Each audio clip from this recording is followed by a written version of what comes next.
মূলত জাপানে কথা বলা হয় এগুলা দিয়ে।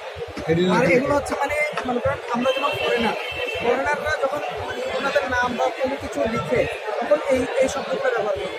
আর যারা ওদের নিজস্ব শব্দ দিয়ে যখন কথা বলবে তখন ওরা এগুলো ব্যবহার করে। এইটা এবং এটা উচ্চারণ সেম, বাট মানে লেখাটা ভিন্ন।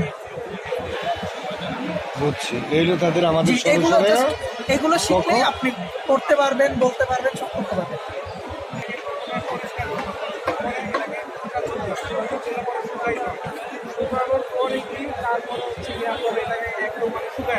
এটাকে সেদ্ধ করার জন্য ওয়েটের তেমন পার্থক্য হয় না। এটা ওয়েট